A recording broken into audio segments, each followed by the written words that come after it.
Hey, and welcome to Hank's True Barbecue. So I decided to fabricate a new cooker, a 3-in-1 cooker I called Hank's Hotbox.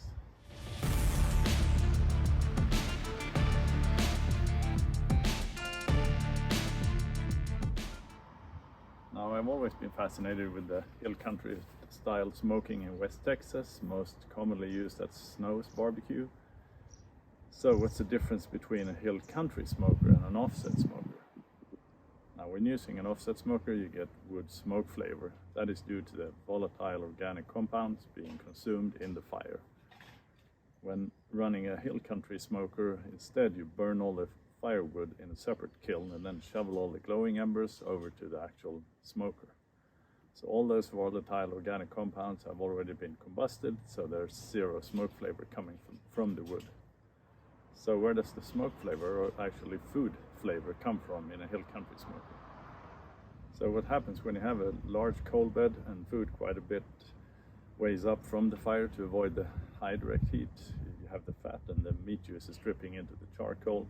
That's being turned into exhaust and swirling all around the smoker and then leaving out the exhaust at the top. So essentially you have fat smoke instead of wood smoked flavor, which is sought after by many. I thought it was really intriguing. I figured, can we do this in a backyard style smaller grill, and what are the trade-offs I would have to do? So I built this one, tried to replicate the whole thing. The one compromise I did was that I skipped burning all the wood into charcoal, effectively producing charcoal in real time. I figured that was a valid trade-off to do to make things easier and make this able to run in the backyard without too much effort. So what I'm going to feed it with is store-bought charcoal. Good quality charcoal, but still store-bought. Also, another thing I mentioned is this is a 3-in-1 cooker.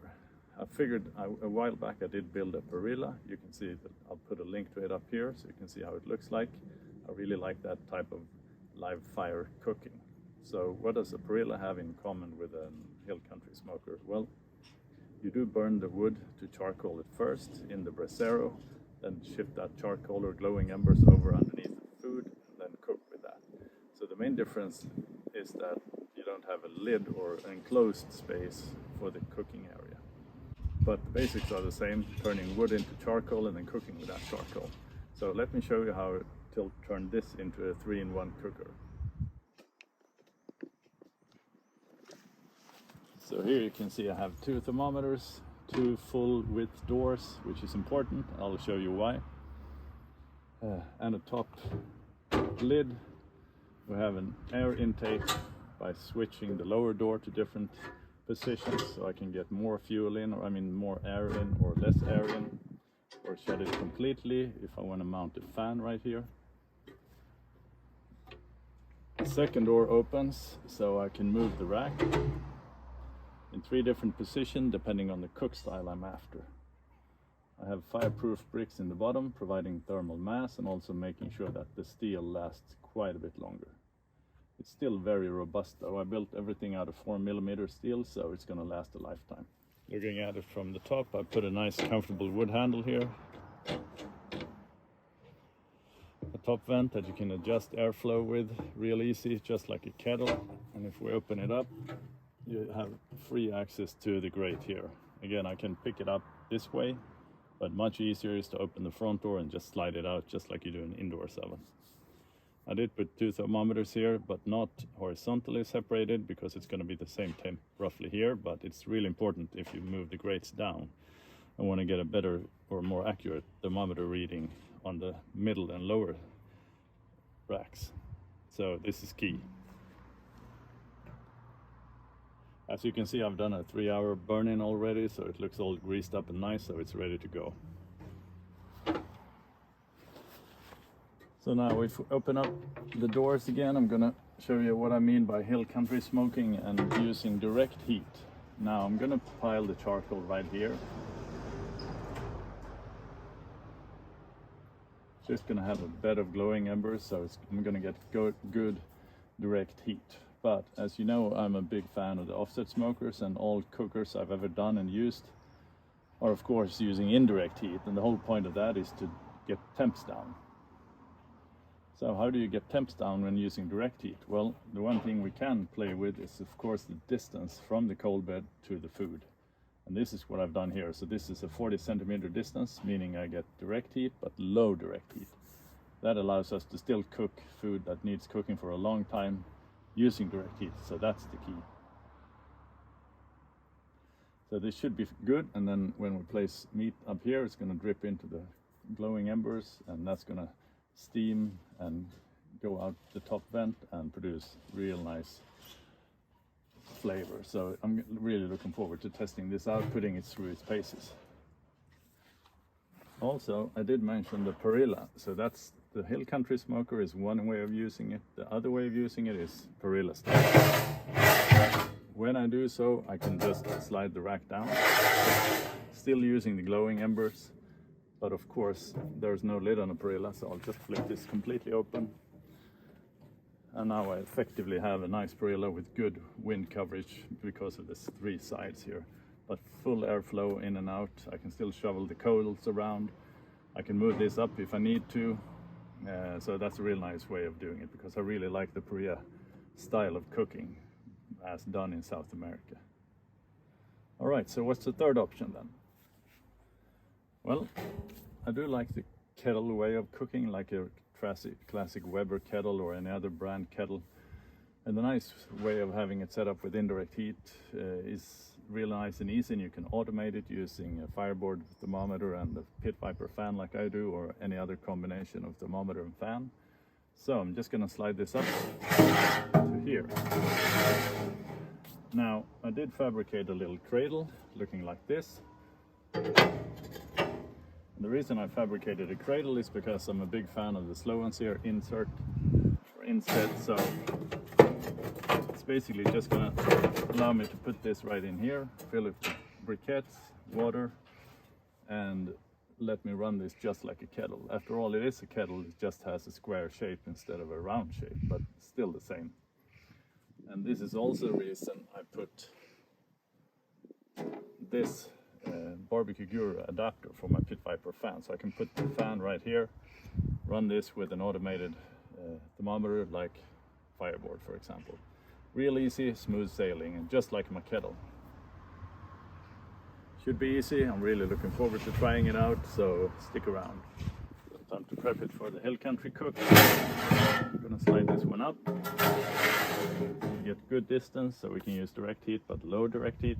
I'm gonna pile in some charcoal here and get the things started. So it's time to fire this up. I'm gonna use a full chimney of good quality charcoal and just dump it out on the bottom there on the bricks, and then wait for it to get up to 10.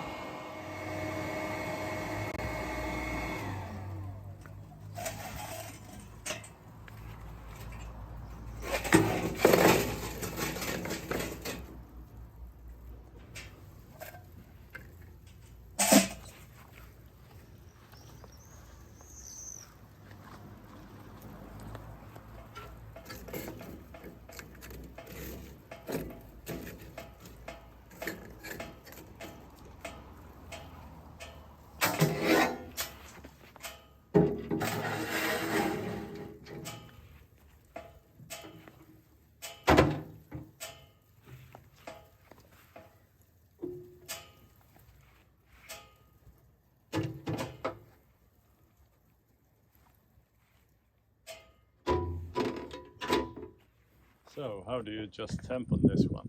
Well, I've set the bottom door to the first latch, top end fully open, waiting for this to come up to temp, 120 Celsius roughly. We'll see where it ends up.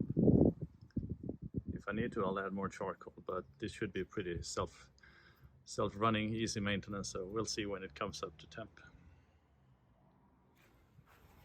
So we've just hit target temp, 120 to 130 Celsius. I'm gonna drop these in, traditional ribs, and see how this cook goes.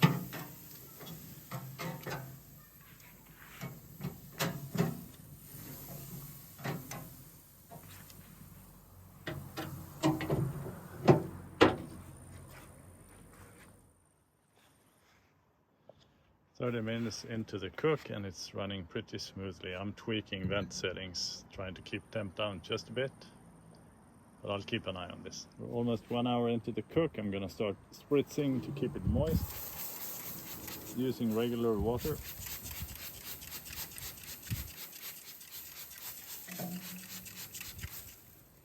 Nice. So, quick status update. This has been humming along really nicely, locking in completely at 140 Celsius, which is just a bit higher than I wanted to. But instead of fiddling too much with vents, so temps keep jumping up and down, I'd rather just leave it and do its thing. So we'll see. I'll keep spritzing the ribs to keep them moist. Still got some ways to go on the cook, but so far so good. All right, the ribs are done. So a few things have happened off camera. I did refill charcoal twice. It was really easy, I didn't even think about it, so unfortunately I didn't turn the camera on, but what I did was I saw the temp was dropping below 120, so I just took 2 handfuls, literally just grabbed some charcoal and put in there.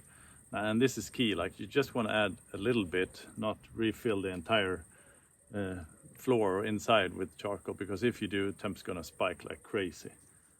So I did that twice, but again, very small amount, so very easily to maintain. The other thing I did was halfway through the cook, I wrapped in aluminum foil. I did a standard wrap, no fluids, liquids, juices, beer or anything, just wrapped it because I was getting a bit too much direct heat judging by the charring on the underside, so I figured it was a good time to wrap. But anyhow, they're done, it's time to unwrap, time to taste it, see what it's like. All in all, extremely easy cook. This has been rock solid, just flatlining at 140 roughly, which means there's very little maintenance, and that's always nice to see. So was it a perfect cook? No, obviously not. As always, get to know your cooker. Pretty good cook so far, I think. Again, we're gonna taste the ribs, obviously. But for the first cook, I'm pretty happy. But anyhow, let's take a look at what the ribs look like and give them a taste test.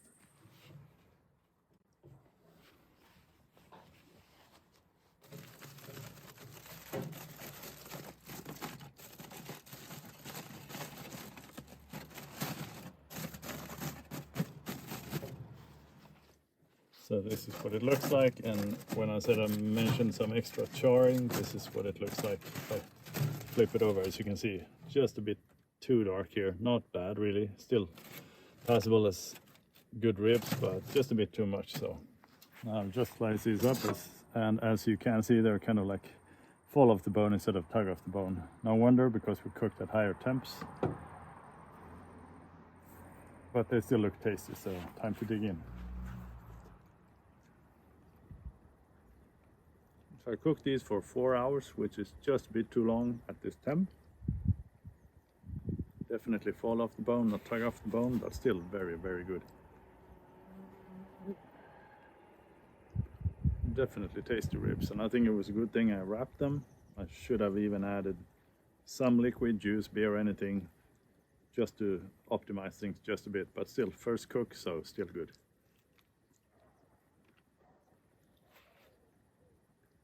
And if you want to build your own cooker, I published the plans on my website. I'll post a link down here below, because if either you or a friend of you knows how to weld, you can knock this one out pretty quickly.